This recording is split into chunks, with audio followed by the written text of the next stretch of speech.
Have you ever wondered how the world was created according to the Maori people of New Zealand? How did the sky and the earth separate? And who were the gods that shaped the land, the sea, and the life on it? What are the stories and legends that reveal the secrets of Maori culture and history? This video delves into the world of Maori mythology, a rich and diverse collection of oral literature based on the ancient knowledge and wisdom of Maori ancestors. The mythology is not a fixed system, but rather a dynamic and evolving one, varying from tribe to tribe and region to region. The Maori gods, or Aotearoa, are divided into three main categories: departmental gods, ancestral gods, and local gods.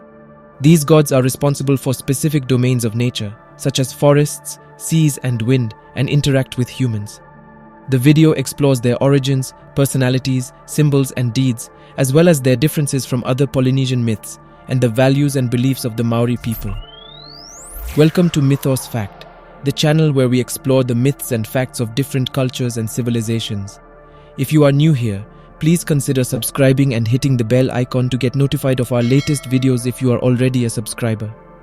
Thank you for your support, and we hope you enjoy this video. Number 01. Ranginui, the Sky Father, is the husband of Papatuanuku, the Earth Mother, and the father of all other gods and creatures. He represents the heavens, stars, sun, and moon, and is the source of light and warmth. Ranginui and Papatuanuku were once inseparable, but their children, the gods, felt cramped and restless. They decided to separate their parents and push Ranginui up and Papatuanuku down. However, not all the gods agreed. Tāwhirimātea, the god of the wind and storms, loved his parents and tried to stop their brothers, but was outnumbered and overpowered. He saw his father being pushed away from his mother, feeling angry and betrayed. He vowed to avenge his parents. Ranginui was lifted to the sky, where he became the blue dome with eyes and a mouth. He still loved Papatuanuku and longed for her, sending his children to watch over her and give her light. He hoped to be reunited with her and live in harmony again. Number 2.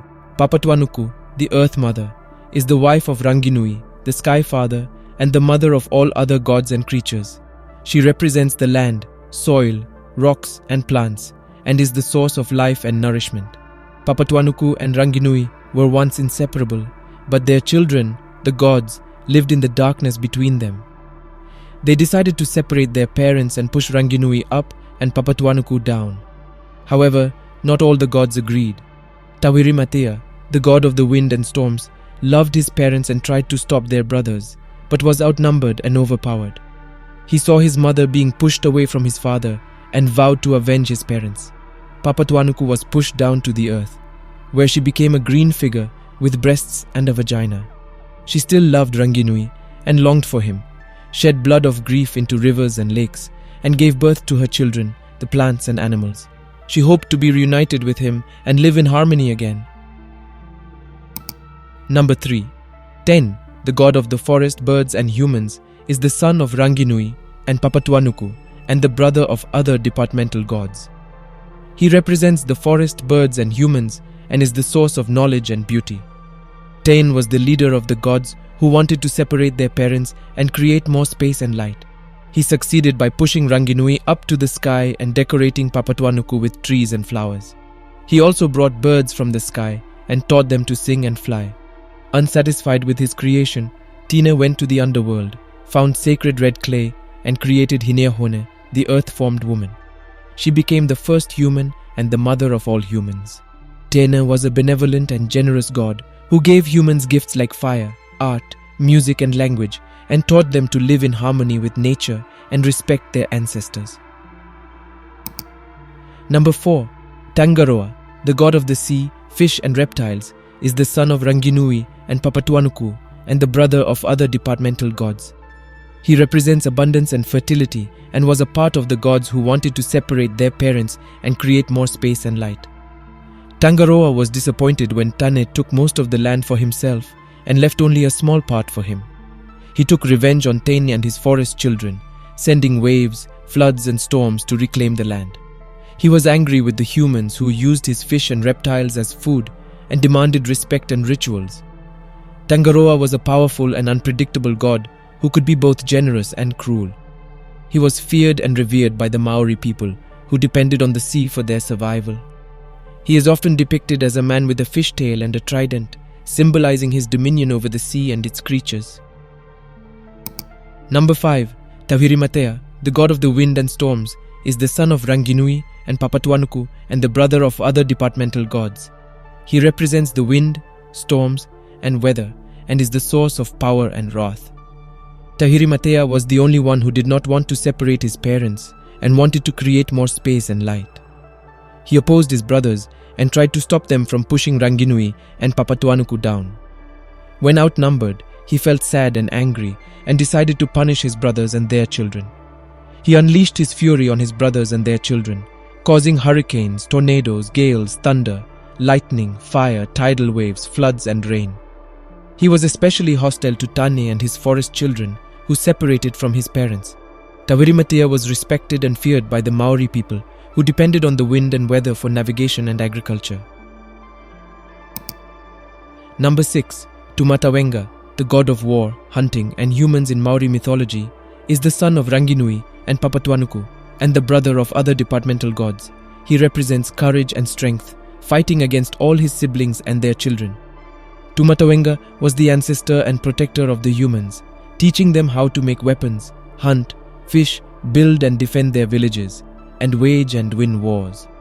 He also taught them to respect and honor their gods, ancestors, and enemies. Tumatawenga was a proud and powerful god who could be both violent and noble. He caused bloodshed and conflict, but ensured survival and victory. He was admired and honored by the Maori people, who depended on war, hunting, and humans for their identity and culture. He is often depicted as a man with a red cloak and a weapon, symbolizing his authority and prowess. Number 7. Rongo, the god of cultivated food, peace, and agriculture, is the son of Ranginui and Papatuanuku, and the brother of other departmental gods. He represents prosperity and harmony, focusing on growing and sharing food, maintaining peace, and teaching humans how to store and preserve food. Rongo was the god of peace, helping resolve disputes and avoiding violence. He established laws and customs governing social and political life, and instituted rituals and ceremonies marking seasons and agricultural cycles. He was the patron of farmers, peacemakers, and leaders who followed his example. Rongo was both productive and protective, providing food and resources, but also demanding respect and gratitude. He was loved and worshipped by the Maori people, who depended on food, peace, and agriculture for their well-being and culture. He is often depicted as a man with a white cloak and a kumara, symbolizing his generosity and fertility.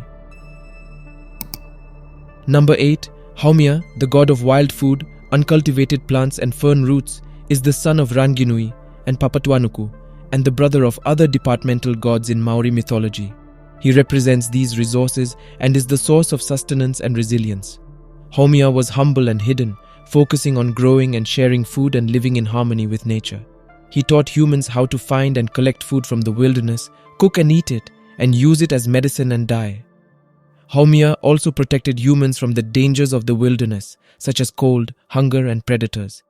He was the patron of gatherers, healers, and explorers. Haumia was modest, benevolent, and simple, yet she demanded respect and gratitude. He was appreciated by the Maori people, who relied on these resources for their survival and culture. Number 9. Maui, a half-god and half-human demigod, was born prematurely and was rescued by sea gods. He was a curious and mischievous boy who wanted to prove himself and help his people. He caught the sun to slow it down, causing longer days for the people.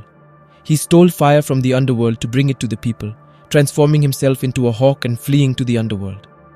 He then tried to gain immortality by transforming himself into a worm and crawling into Hinenuitepo, the goddess of death. However, Hinenuitepo was cut in half by a fantail bird and Maui died. He was the first human to achieve immortality, but he became a legend and an inspiration for his people. Maui was a remarkable and heroic demigod who could be both helpful and harmful.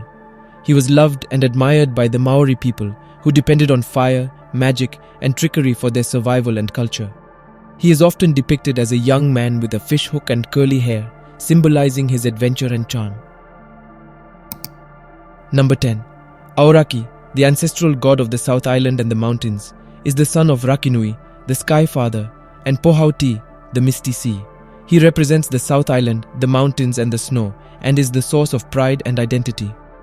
Aoraki and his brothers were not born from Ranginui and Papatuanuku, but they came down from the sky in a canoe to visit their earthly parents. They reached the shore of Aotearoa, the land of the long white cloud. They tried to free themselves, but no one heard them. They prayed to their father Rakinui, but he could only send his tears as snow on their heads. The snow covered them, and they turned into stone. Aoraki became the highest peak of the southern Alps, and his brothers became other peaks. Aoraki was a noble and majestic god, revered by the Maori people as their ancestor and guardian. Number 11. Io, the supreme god of Maori mythology, is the essence, spirit and energy of the universe. He existed before anything else and was a thought, word and breath. He created the layers and realms of the universe, including Te Marama, Te Wainga, Te Toi, Te Wairua, Te Kahuirangi, and Te Kahuipapa. Io created the world and other gods with his thoughts and words, but remained aloof and hidden. He communicated with them through signs and messengers, and revealed himself only to chosen ones, such as priests, prophets, and heroes. Io was a sublime and transcendent god, both present and absent, known and unknown. He was loved and revered by the Maori people, who recognized him as their ultimate ancestor and supreme guardian. He is often depicted as a bright light or a spiral, symbolizing his radiance and eternity. Conclusion. This video explores the 11 powerful gods of Maori mythology, their representation of nature and human society, and their interactions with humans. It highlights the values and beliefs of the Maori people, such as respect for ancestors, connection to land and sea, and a sense of identity and culture. Maori mythology is a dynamic and evolving system that adapts to changing times and circumstances, offering a glimpse into the ancient and modern world of the Maori people. It is not a closed or exclusive system, but an open and inclusive one that invites us to learn more about its beauty and power. If you found this video informative and entertaining, please subscribe to the Mythos Fact channel and hit the bell icon to stay updated on new videos about different cultures and civilizations.